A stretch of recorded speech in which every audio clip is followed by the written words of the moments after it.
Эфиризланта азырматы телегөрүүчүлөр, мынакей өзүңүздөр көрдүңүздөр, Жора Гулия тасмасы 10 октябрдан баштап бардык кино театрларда коюлуп баштады.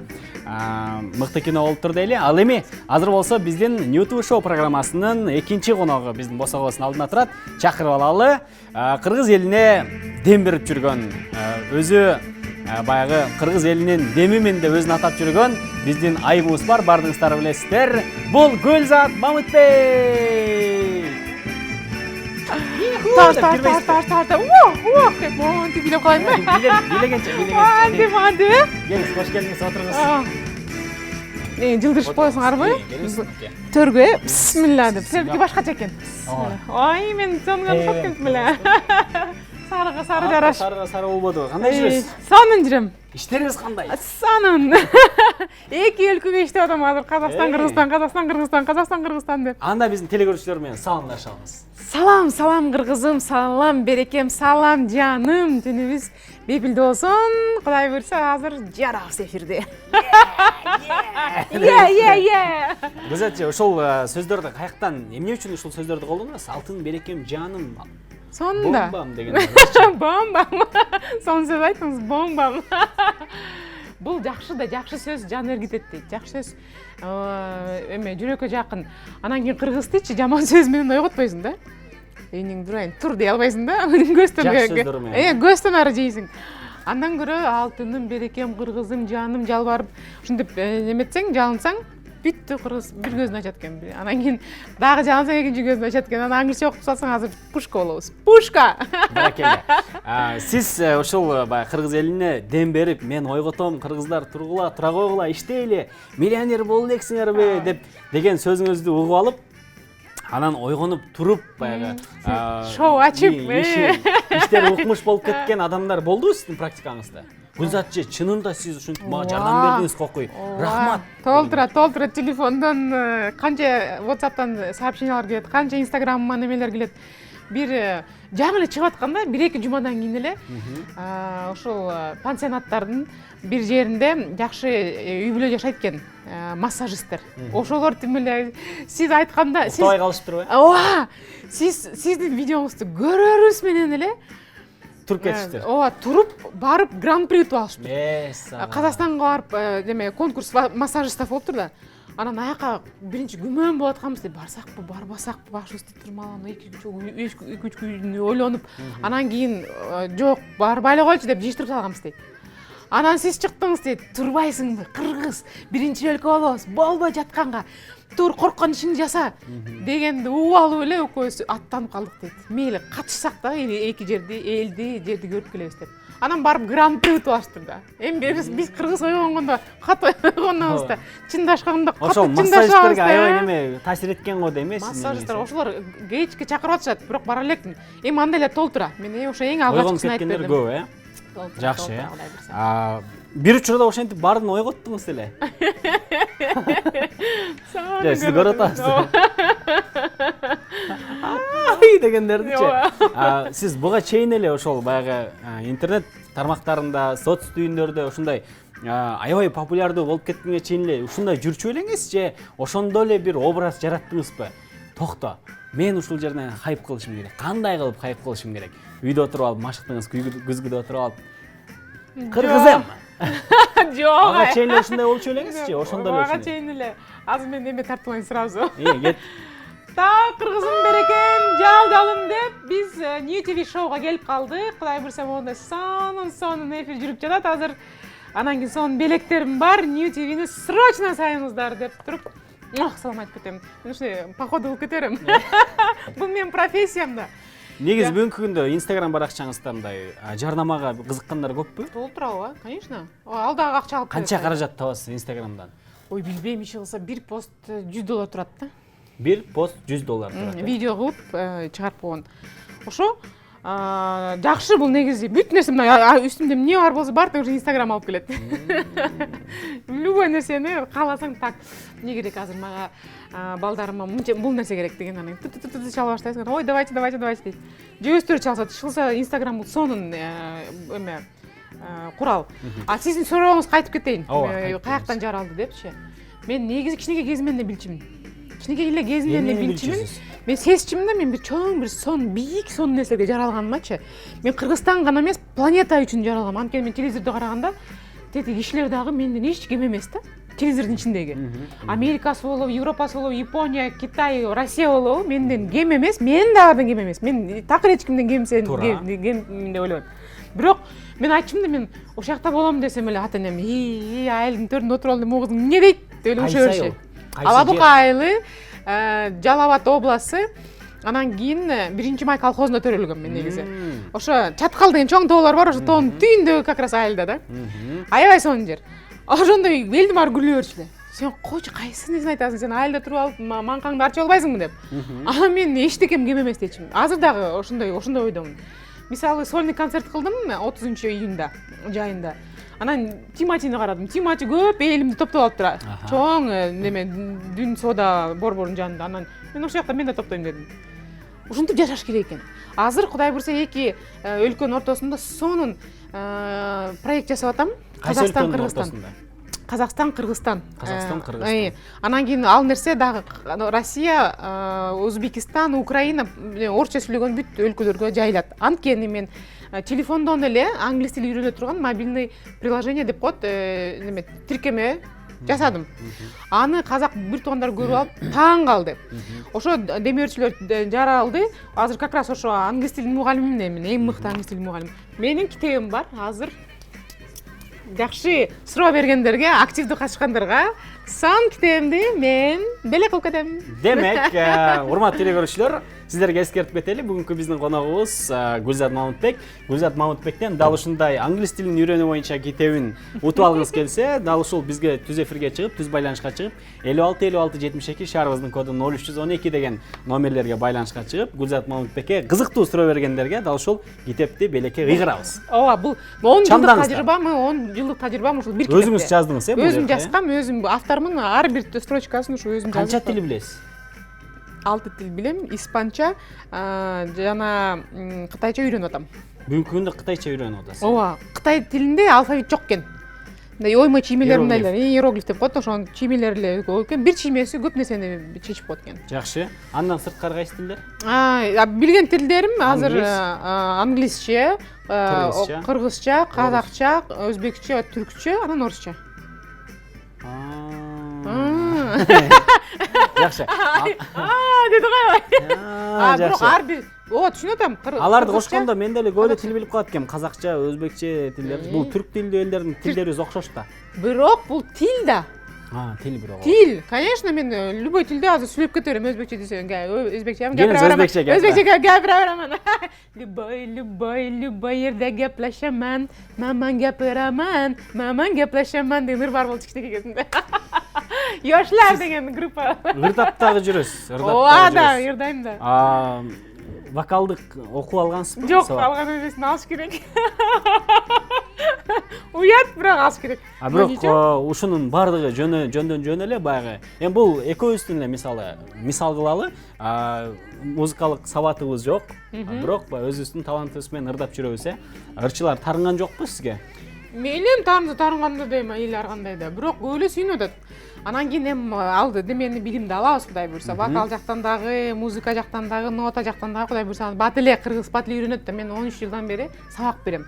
Бирок кыргыздай сабакты, любой нерсени бат кабыл алган, бат өзүнө сиңирип алган элди көрө элекмин. Өзүмдү мактабайын, башка элдердин баарын тең сыйлайм, улуттардын баарын, бирок кыргыз биз өзгөчө элбиз. Биз манас элбиз да. Бизге бат сиңет. Эгер биз кааласак, эгер биз ошого максат койсок, тартар сетип алабыз. Ошондуктан биз Кыргызстан номер 1 болобуз. Качан? 2030. 2030. Сиз ошого жардамдашып атасыз. Азыр түндө отуруп алып, мындай жакшы маанайды неметип кантип болобуз. Биринчи англис тилин үйрөнүшүбүз керек. Анан кийин кытай тилин үйрөнүшүбүз керек. Бул тил адамдын канаты, канат жайып учабыз. Канат жайып неме планетаны багындырабыз. Биз демек тилдерди үйрөнөбүз, анан башка өлкөлөргө барып, конечно, аларды басып алабыз. Басып албайбыз, биз аларга дем беребиз. Дем беребиз. Неме Банас ата осуяты бар Манас атанын. Басып алуу, анан кийин бирөөлөрдү уруу, анан андай эмес. Манас ата айкөл болгон, ушунчалык дагынышман, ушунчалык неме киши болгон, демеле чоң бийик улук киши болгон. Ал кайта элди курап чоң эл кылган. Бизде ошондойбуз. Бизде каныбызда бар, биздин динибизде, дилибизде бар ал нерсе. Биз бүткүл планетаны бириктирип туруп, согуштардан айылтып, жаман мындай баңгизат бир жакшы эмес нерселерден бүт баарын тең жок кылып, анан адамзатты көтөрүп алабыз. Туңгуяктан чачтан муктап чыгабыз. Бирок ал үчүн биз өзүбүз көтөрүшүбүз керек. Бизде тарыхта бар, берекем, Ленин ата, Сталин ата, Горбачев бар тең баш болуп, бизди жок кылганга аракет кылышкан. Эми алардын да өзүнчө бир шайтан ойлору кое туруңуз. Бул сиздин оюңуз бардыгычы. Ай, тарых бул. Тарых, ооба. Чыгармачылыгыңызга кайтып келсек да, бүгүнкү күндө баягы ваннадан сүйлөп аткан, башка жактан сүйлөп аткан Гүлзат Мамытбек акыркы учурларда бир аз акырын иштеп калды, жай иштеп калды деп айтып атышат. Мен аз проект ачып атпайм, бул ошо эми проектим ачылып атат, интернет проектим 1 жылдан бери, 1,5 жылдан бери иштеп атам үстүнөн. Сонун Кыргызстанды көтөргөн сонун проект болот. Анан экинчи дагы пиар компания ачып атам. Азыр иш көп. Мен азыр чачтан көп. Мен тамак жегенге убакыт болбой атат. Эки өлкөдө. Кайсы эмне жумуш кыласыз бүгүнкү күндө? Бир 33 проектим бар. Кайсы бирин айтайын? 33 проекттин үстүнөн иштейсиз бүгүнкү күндө. Ооба. Анан дагы бир проект ачып алдым, айтып атпаймынбы, пиар компания ачып алдым азыр. Пиар компания. Неме депутаттар неме болот, парламентке азыр чоң выборлор болот, ошолорго да жардамдашам. Мен мыкты пиарщиктин биримин. Кыргызстанда гана эмес, СНГда. Мен Копенгаген, Даниядан, Европадан пиар билимин алып келгем. Ошо пиар билимин колдонуп атып, мен жылдыз болуп кетип атпаймынбы? Кыска мүнөттүн ичинде эле. Сиз демек ошол өзүңүздү дал ушундай образ менен, дал ушундай жол менен пиарлап жылдыз болуп кеттиңиз. Ооба, пиардын бүт эмелерин, куралдарын иштетпедим. Бүт алган билимимди. Мага үйрөтүңүзчү, азыр мага үйрөтүңүзчү. Эң биринчиби жылдыз болуп кетсем болот.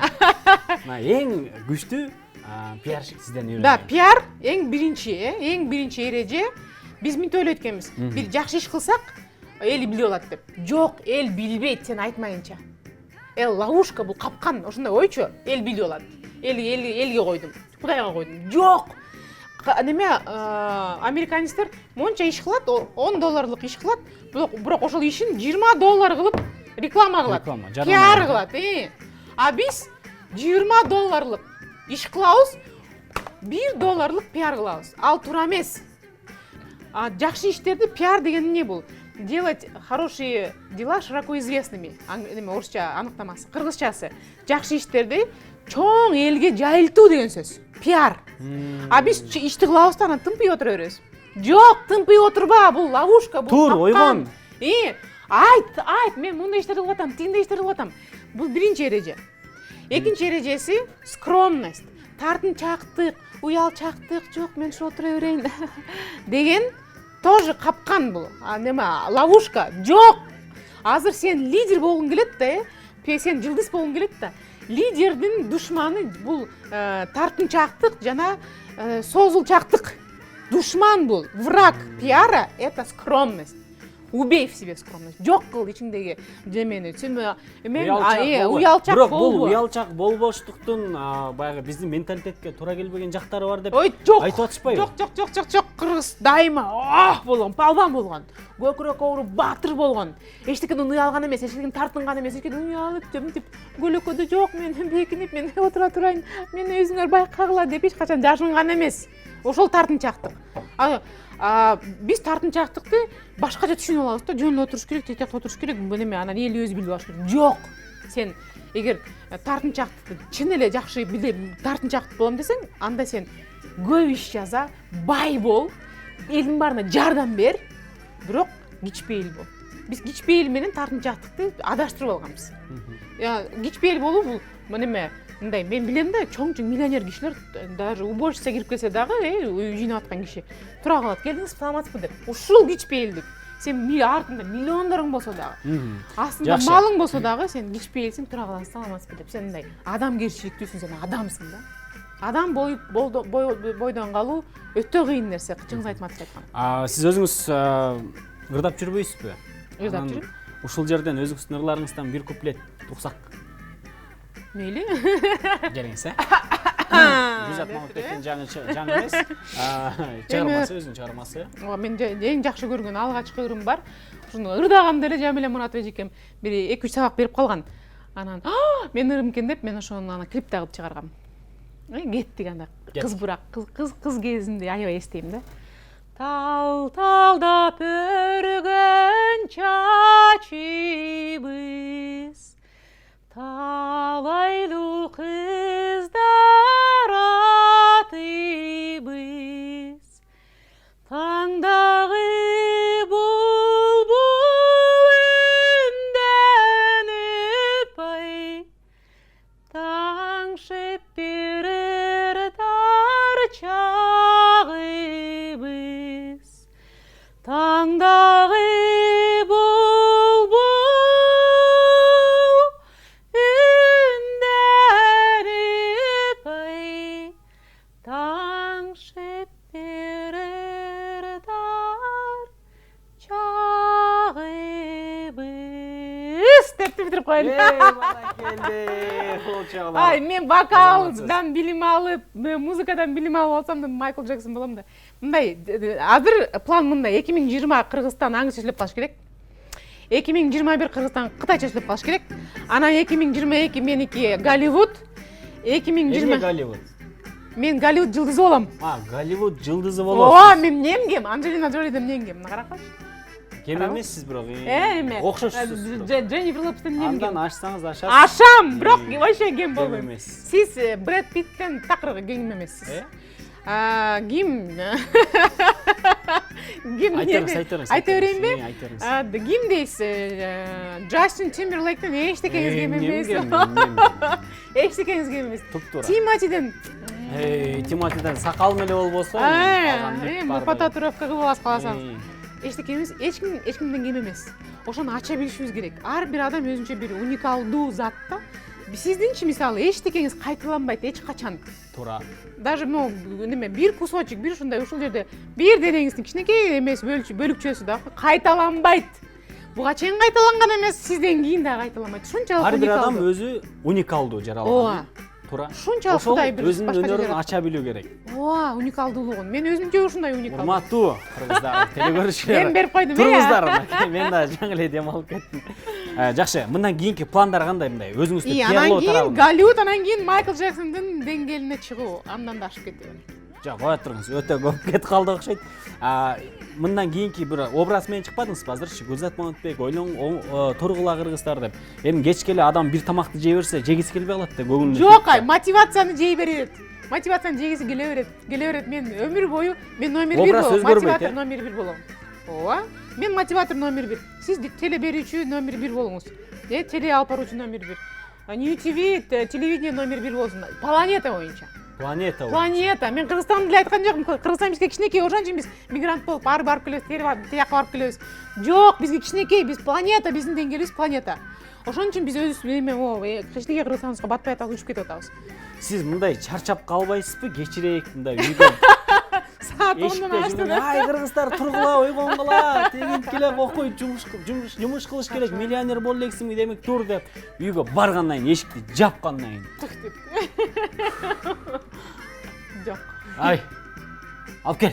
Деп калбайсыз. Жок, алып калбайм. Анткени мен дайыма турпатыңыз ушундай. Мен дайыма видео көрүп турам. Ушунча энергияны каяктан аласыз? Эме ошо билимден алам. Мен Грант Кардон деген устатым бар. Мен Кудай буйрса Америка барсам ошо киши менен жолугам. Азыр клуб миллионеров Гранта Кардона деген бар, 10x. 10x деген сөз 10 эсе көп деген сөз экен. Ошо кишилердин эмесине катышып атам клубунда. Мен вообще азыр миллионер болууга аттанып атам. Аттанып атасыз, буйрса миллионер болосуз. Кудай буйрса буйрутам.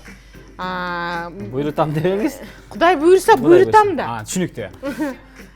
Телефонда самолет турат. Ушул самолетке жетишим керек. Ушул жылы бөө болбосо эмки жыл точно. Мен телефонумда эмне турат? Эмне турат? Бесконечность го сиздики. Ооба, бул жакта жылдыздар турат, мен жылдыздарга жетишим керек. Да, жылдыздар. Айтып атам, Голливуд жылдызы как раз. Чоң рахмат Гүлзат же. Сиз самолетко жетиңиз, мен жылдыздарга жетейин, максаттарга бирге жетели. Кыргызстанды номер 1 кылабыз, буйрса. Биргеликте. Муну болсо мага берип туруңуз азырынча. Мен окуп бүтүп, анан телегөрүүчүлөргө. Азырынча чалып болгон жок. Ооба. Мынакей Гүлзат Мамытбек өзүңүздүн эркин микрофон эли болгон. Элге болгон бияка сүйлөй берейин, Бул жака. бияка, кыргызым, берекем, жалжалым, космосым, сен космос элсиң, сен аны уже түшүндүң. Эми иш кылышыбыз керек.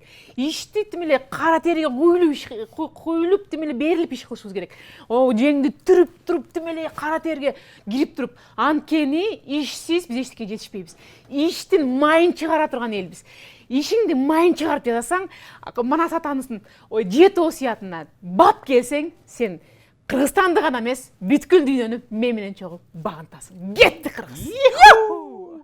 Урматтуу телекөрүүчүлөр, мынакей биздин бүгүнкү коногубуз Гүлзат Мамытбек болду. Ал эми урматтуу кыргызым, жалжалым, берекем, алтыным 2-4-6 күндөрү New TV шоу программасын ар дайым көрүңүздөр. Биз сиздер менен биргеликте шоу программаны эң мыкты деңгээлде чыгарабыз. Бизди көрүңүздөр. Кызматыңыздарда Азирет Осмонов болду. Көрүшкөнчө.